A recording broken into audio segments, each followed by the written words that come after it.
मन बाबरा है, मन बेलगाम घोड़ा है और उस घोड़े की लगाम हमारे हाथ में होती है। हम चाहे तो अपने मन की लगाम अपने काबू में करके उससे जो चाहे वो काम करवा सकते हैं, और अगर हम चाहे तो वो लगाम अपने हाथ से छोड़कर अपने मन को यूं ही बेवजह भटकने के लिए भी छोड़ सकते हैं। सारी बातें हम पर निर्भर करती है। जो भी इच्छा हमारे मन में उठती है उनके पीछे कहीं न कहीं हम स्वयं होते हैं। कभी कभी हम इस बात को समझ लेते हैं और कभी कभार हम इस बात को कभी समझ ही नहीं पाते। अगर हम किसी तरकीब से अपने मन को खाली करना सीख जाएं, तो हम अपने मन के अंदर कुछ ऐसे विचार डाल सकते हैं जिससे हम अपने मन की बकबक को शांत कर सकते हैं। जिन विचारों का सैलाब हमारे मन में चलता रहता है, असलियत में वही हमारे दुखों का सबसे बड़ा कारण होता है। कोई भी बात या कोई भी वस्तु प्रत्यक्ष रूप में हमें बाद में दुख देती है, लेकिन उससे पहले हम अपने विचारों में खुद दुख भोग रहे होते हैं और उन दुखों का कारण सिर्फ हमारे विचार होते हैं। इसलिए अगर हमें अपने मन की बकबक को शांत करवाना है तो हम अपने आप से ये नहीं कर सकते। ना ही कोई ज्ञान या कोई उपदेश हमारे मन की बकबक को शांत कर सकता है, लेकिन हमारा मन एक कहानी के माध्यम से ये जरूर समझ सकता है कि अपने मन की बकबक किस तरह शांत की जाए। इसीलिए ये कहानी आखिर तक सुनने के बाद आपके मन की बकबक एकदम शांत हो जाएगी। लेकिन दोस्तों, कहानी शुरू करने से पहले अगर चैनल पे नए हैं तो चैनल को सब्सक्राइब जरूर कर दें। किसी नगर में एक युवक रहा करता था। उसका नाम राकेश था। उसे एक समस्या थी और उसकी समस्या ये थी कि उसका मन हर समय भटकता रहता था। उसके मन में हर समय कोई न कोई नकारात्मक विचार चलते ही रहते थे। उसके मन की बकबक कभी शांत नहीं होती थी। वो सोचता कुछ और था, लेकिन उससे हो कुछ अलग ही जाता था। कभी वो अपने अतीत के बारे में सोचता था कि काश मैंने ये कदम उठा लिया होता तो आज मेरा जीवन कुछ और ही होता। या फिर वो अपने भविष्य के बारे में सोचता रहता कि कहीं भविष्य में ऐसा हो गया तो क्या होगा, कहीं मैं असफल हो गया तो क्या होगा, अगर मुझसे कोई गलती हो गई तो लोग मेरा मजाक उड़ाना शुरू कर देंगे। और ऐसे ही कई सारे नकारात्मक और असफलता से भरे विचार उसके मन में आते रहते थे। राकेश हमेशा ही अपने विचारों में खोया रहता। वो अपने विचारों से मुक्ति पाना चाहता था। राकेश चाहता था कि उसके मन में कोई भी फालतू के विचार ना आए, लेकिन उसके चाहने से कुछ नहीं होता था, क्योंकि उसके मन में विचारों का सैलाब हमेशा चलता रहता था। एक दिन अपने मन के विचारों से परेशान होकर वो एक जंगल में एक बौद्ध भिक्षु के पास पहुंच जाता है। बौद्ध भिक्षु के पास पहुंचकर राकेश अपने जीवन की एक घटना बताता है और वो उन्हें ये भी बताता है कि उस घटना ने उसके दिमाग पर, उसके मन पर किस प्रकार प्रभाव छोड़ा है। राकेश ने कहना शुरू किया कि बचपन में मैं बहुत ही निर्भीक बच्चा हुआ करता था। मुझे किसी का कोई डर नहीं था। कोई भी काम मैं बड़ी आसानी के साथ कर लेता था। ना मैं उसके परिणाम के बारे में सोचता था और ना ये सोचता था कि ये काम अगर मैं करूँगा तो लोग क्या कहेंगे। लेकिन कुछ सालों पहले आर्थिक रूप से मजबूत होने के लिए मैंने कुछ धन घर वालों से लेकर एक नया काम शुरू करने का सोचा। उस काम के बारे में मुझे सभी ने राय दी कि इस काम में ज्यादा मुनाफा नहीं होगा, तुम्हें नुकसान हो सकता है। मेरे घर वालों ने भी मुझे समझाया, लेकिन मैं अपनी बात पर अड़ा हुआ था और उस काम को करना चाहता था। और जब मैंने जिद की तो घर वालों ने कुछ धन मुझे दे दिया। उस धन से मैंने उस काम की शुरुआत की, लेकिन दुर्भाग्यवश उस काम में मुझे हानि का सामना करना पड़ा। मुझे बहुत नुकसान हुआ। मेरा सारा धन खत्म हो गया था। मैं पहले से ही परेशान था और इस पर मेरे घर वालों ने मुझे कहना शुरू कर दिया, डांटना शुरू कर दिया कि हमने तुम्हें पहले ही मना किया था, लेकिन तुमने हमारी कोई बात नहीं मानी। अब अपने कर्मों को अपने आप भुगतो। ये घटना मेरे जीवन की एक ऐसी घटना बन गई जिसने मेरे जीवन को पूरी तरह से परिवर्तित कर दिया।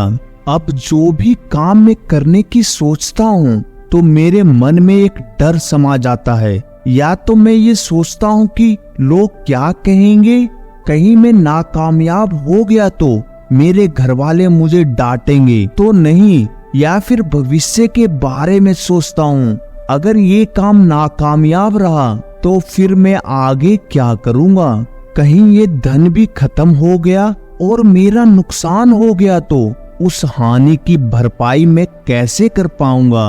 और ऐसे ही विचारों की वजह से मैं कोई भी काम शुरू नहीं कर पाता और मेरे मन में इन्हीं विचारों की बकबक चलती रहती है। मैं बहुत परेशान हो गया हूँ। मैं इन विचारों से छुटकारा चाहता हूँ। मैं अपने मन की बकबक को शांत करना चाहता हूँ। मैं जानता हूँ कि ये नकारात्मक विचार हैं, लेकिन फिर भी इनसे छुटकारा हासिल नहीं हो पाता। हर दिन मेरे मन में हजारों विचार चलते रहते हैं और ये कब होता है, क्यों होता है, मुझे कुछ पता ही नहीं चलता। बहुत देर बाद मुझे एहसास होता है कि मैं क्या करने बैठा था और मैं क्या कर रहा हूँ। मेरे मन के विचार मुझे कहाँ बहा के ले जाते हैं इसका मुझे एहसास ही नहीं होता, और जब एहसास होता है तब तक बहुत वक्त बीत चुका होता है और फिर से यही प्रक्रिया चलती रहती है। मैं चाहता हूँ कि मेरे मन में एक भी विचार ना आए। जब मैं चाहूँ तभी मेरे मन में विचार आए। ये बातें सुनकर बौद्ध भिक्षु ने मुस्कुराते हुए राकेश से कहा कि किसी भी समस्या का समाधान तभी निकाला जा सकता है जब हम उस समस्या की जड़ तक पहुंच जाते हैं, समस्या को ठीक से समझते हैं और जानते हैं। इसके बाद बौद्ध भिक्षु ने कहा, जिस मन को तुम खाली करना चाहते हो, क्या तुमने उस मन को कभी भी थोड़ा बहुत समझने की कोशिश की है, थोड़ा बहुत जाना है?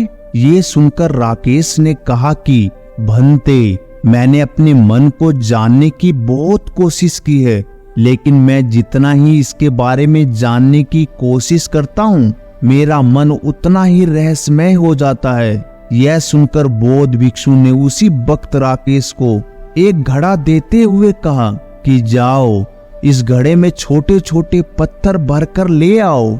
फिर वो युवक वहां से गया और उस घड़े में छोटे छोटे पत्थर भरकर उस बौद्ध भिक्षु के पास लेकर आ गया। बौद्ध भिक्षु ने उसी वक्त मुस्कुराते हुए कहा कि इस घड़े को तुम अपना मन समझो और इस घड़े में भरे पत्थरों को अपने विचार समझो।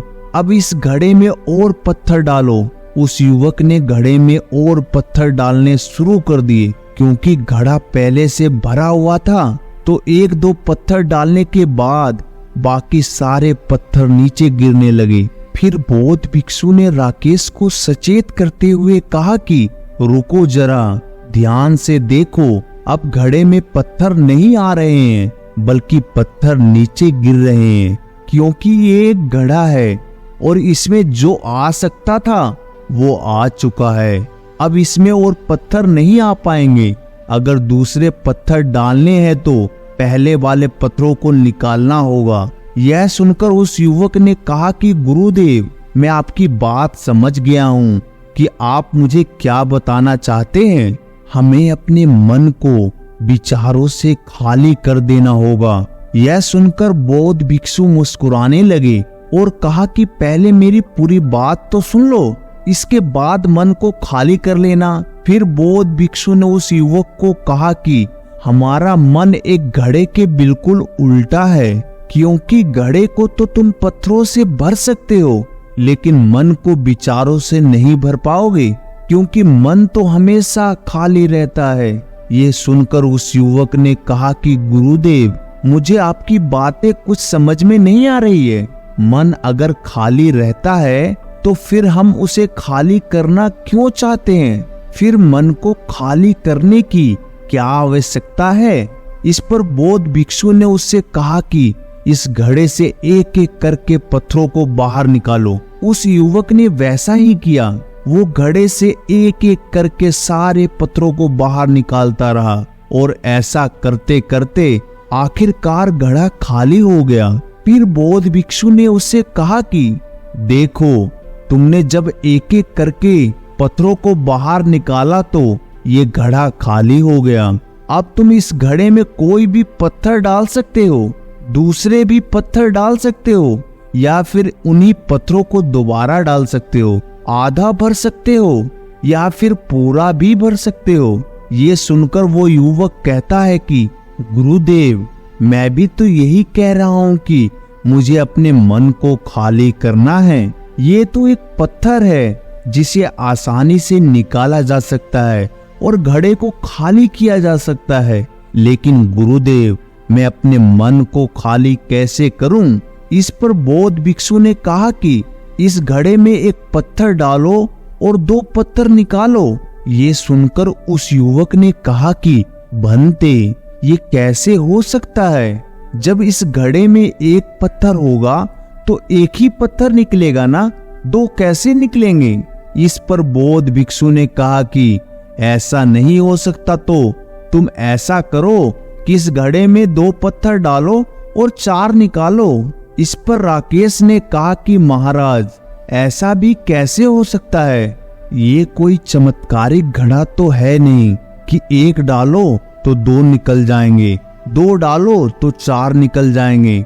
ये सुनकर भिक्षु ने कहा कि ये घड़ा तो चमत्कारिक नहीं है, तुम्हारा मन तो चमत्कारिक है। उसमें से अगर तुम एक विचार बाहर निकालते हो तो उसके साथ 2 विचार आते हैं, और जब तुम 2 विचारों को निकालने की कोशिश करते हो तो उसके साथ 4 विचार आते हैं, और फिर ऐसा करते करते विचारों की एक लंबी श्रृंखला बन जाती है, और फिर तुम कहीं नहीं रुकते, एक के बाद एक विचारों को पकड़ते जाते हो। ये मिट्टी का घड़ा तो पत्थरों से भर जाएगा, लेकिन तुम्हारा मन कभी नहीं भरेगा। वो तो हमेशा खाली है, वो अपने में से कुछ खाली नहीं कर सकता। ये इस मन की माया है कि सब कुछ है लेकिन फिर भी कुछ नहीं है। इस पर उस युवक ने कहा कि भंते, मैं आपकी बात तो समझ रहा हूँ, लेकिन क्या मैं हमेशा अपने विचारों के जाल में ही फंसा रहूंगा? क्या इस मन के माया जाल से निकलने का कोई रास्ता नहीं है? यह सुनकर बौद्ध भिक्षु ने कहा कि इस मिट्टी के घड़े में आधे पत्थर भर दो। उस युवक ने ऐसा ही किया। फिर बौद्ध भिक्षु ने कहा, अब इन पत्थरों से कोई एक पत्थर चुनो और उस पत्थर की एक छोटी सी मूर्ति बनाकर मुझे दे दो। मैं जानता हूँ कि तुम एक अच्छे कलाकार हो। राकेश ने एक पत्थर को निकाला और उस पत्थर को बौद्ध भिक्षु के सामने तराशने लगा। पत्थर को तराशते वक्त उसे लगा कि ये पत्थर अच्छा नहीं है। फिर उसने दूसरा पत्थर घड़े से निकाला, लेकिन उसे वो पत्थर भी पसंद नहीं आया। फिर उसने तीसरा पत्थर निकाला, लेकिन वो तीसरा पत्थर भी उसे पसंद नहीं आया। उसका रंग अच्छा नहीं था। ऐसा करते करते उस युवक ने सभी पत्थरों को बाहर निकाल दिया। उस युवक को ऐसा करते हुए बौद्ध भिक्षु बड़े ही ध्यान से देख रहे थे। फिर बौद्ध भिक्षु ने उससे कहा कि जो तुमने सबसे पहले पत्थर निकाला था, उस पत्थर को यह समझकर तराशो कि इसके बाद तुम्हारे पास कोई और पत्थर नहीं है और ये एक ही पत्थर तुम्हारे पास है। फिर उस युवक ने जैसा गुरुदेव ने कहा था उसी एक पत्थर को लेकर तराशना शुरू किया और उसने उस पत्थर को एक बहुत ही सुंदर मूर्ति का आकार दे दिया। उस मूर्ति को बौद्ध भिक्षु को भेंट करते हुए उस युवक ने कहा कि गुरुदेव, इस पत्थर से इतनी सुंदर मूर्ति बन सकती थी, मैं ये सोच भी नहीं सकता था। उस युवक की बात सुनकर बौद्ध भिक्षु ने कहा कि जब तुम्हारे पास और कोई दूसरा विकल्प नहीं होता है, तब हम उस विकल्प में ही संपूर्ण ऊर्जा लगाते हैं और उसी को सबसे बेहतर बनाते हैं। और जब हमारे पास कई सारे विकल्प होते हैं तो हम पत्थर चुन भी नहीं पाते और मूर्ति बन भी नहीं पाती। हमारा मन भी एक विचार के पीछे हजारों विकल्प खोल कर रख देता है और एक मुख्य विचार को छोड़कर उन हजारों फालतू विचारों में उलझकर रह जाता है। फिर उस युवक ने कहा, गुरुदेव, मैं आपकी बातों को बहुत अच्छे से समझ गया हूँ, लेकिन अब मुझे क्या करना चाहिए?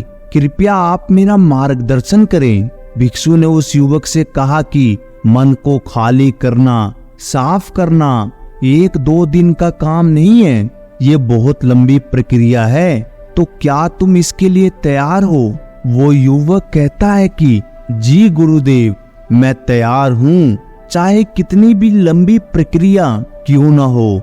ये जवाब सुनकर बौद्ध भिक्षु ने कहना शुरू किया कि सबसे पहले तो तुम ये समझो कि मन हमारा दुश्मन नहीं है। हमें अपने मन से कोई चीज निकालनी नहीं है। ये ख्याल ही निकाल दो कि तुम्हें मन को खाली करना है। तुम जितना ही अपने विचारों को रोकने की कोशिश करोगे, विचार दुगनी ऊर्जा के साथ तुम पर आक्रमण करेंगे। ध्यान रहे, मन एक बच्चे की तरह होता है। अगर हम बच्चे से कोई चीज छुपा कर रखना चाहते हैं, छुपाने की कोशिश करते हैं, तो बच्चा उसी चीज की जिद करने लगता है, उसी के बारे में सोचने लगता है। इसी प्रकार जो भी विचार हम अपने मन से निकालने की कोशिश करते हैं, तो उसको निकालने के लिए, उस विचार को निकालने की प्रक्रिया के संबंध में सोचना शुरू कर देते हैं और फिर उसको निकालने की प्रक्रिया के संबंध में ही हमारे मन में विचार उठने लगते हैं और हमारा मन उसी विचार के इर्द गिर्द घूमता रहता है। और हम जितना ही उस विचार को निकालने के बारे में सोचेंगे, मूलतः हम उसी विचार के बारे में सोच रहे होंगे और आखिरकार हम पाएंगे कि उस विचार को तो हम निकाल ही नहीं पाए जिसको हम निकालना चाहते थे। उल्टा हमने उस विचार को अपने मन के अंदर और गहरी जगह दे दी। एक सूत्र हमेशा याद रखो, आने दो और जाने दो। तुम उनके साथ छेड़छाड़ मत करो, उनको निकालने के बारे में मत सोचो, उनको पकड़ने के बारे में मत सोचो। बस ये समझो कि विचार आया और चला गया, तुम मात्र देखने वाले थे, तुम साक्षी थे। और जब तुम्हारे अंदर साक्षी भाव उत्पन्न होने लगता है तो तुम दृष्टा बन जाते हो, देखने वाले बन जाते हो। और जितना ही तुम अपने विचारों को देखते जाते हो, उतने ही तुम्हारे विचार खाली होने लगते हैं। देखते देखते साक्षी भाव में तुम पाओगे कि एक दिन तुम्हारा हृदय, तुम्हारा मन विचारों से बिल्कुल खाली हो चुका है, क्योंकि देखने मात्र से उन विचारों की निरर्थकता हमें पता चलती है। इसके बाद बौद्ध भिक्षु ने कहा कि जब तुम किसी टूटे फूटे रास्ते पर चलते हो तो क्या तुम गड्ढों को भरते हुए चलते हो? नहीं, तुम उन गड्ढों से बचकर सीधे अपनी आंखों को उस रास्ते पर टिकाकर आगे निकलते जाते हो। तुम्हें कुछ लेना देना नहीं है, तुम उस पार उतर जाओगे और रास्ता और वो गड्ढे दोनों पीछे रह जाएंगे। तो उसी प्रकार तुम्हें बस अपने विचारों को देखते हुए चलना है और देखते देखते तुम अपने मन के पार उतर जाओगे।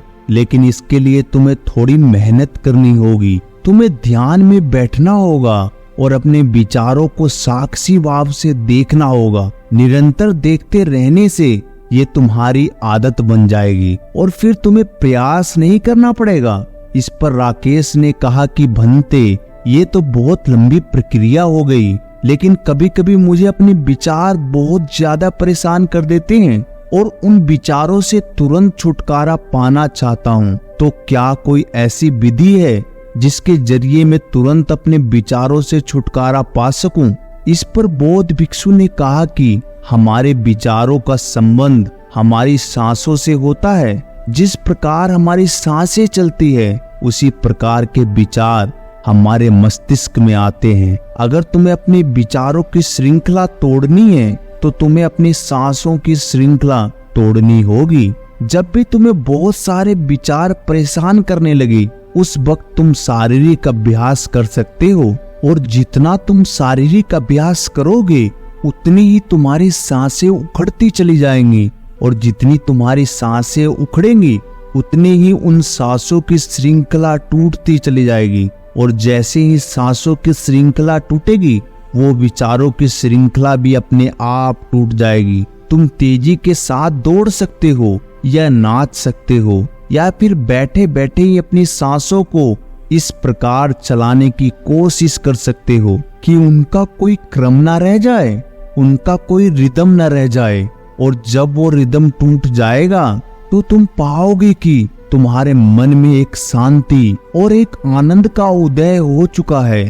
मन के विचारों से छुटकारा पाने के लिए सांसारिक आदमी को अपने काम में पूर्णतः अपना मन लगाना होगा, पूर्णतः उस काम में सम्मिलित होना होगा। और जब वो आदमी किसी काम में पूर्णतः सम्मिलित हो जाएगा तो उसको ना तो अतीत के विचार सताएंगे और ना ही भविष्य की कल्पना उसके दिमाग में आएगी। उसका पूरा मन, सारे विचार सिर्फ उस काम पर केंद्रित हो जाएंगे। राकेश को अब सब समझ में आ गया था और वो अपने जीवन में इन आदतों को धीरे धीरे सम्मिलित करने लगा। ये कहानी यहीं पर समाप्त करते हुए आपसे अनुरोध करता हूँ कि अगर आपको इस कहानी से थोड़ा सा भी ज्ञान मिला हो, मन में थोड़ा सा भी प्रकाश जागा हो, तो इस चैनल को सब्सक्राइब करके कमेंट सेक्शन में कमेंट जरूर डालें कि वीडियो आपको कैसी लगी। तो मिलते हैं दोस्तों अगली किसी कहानी के साथ। तब तक के लिए आप अपना ध्यान रखें और जीवन में हमेशा सीखते रहें। नमो बुद्धाय।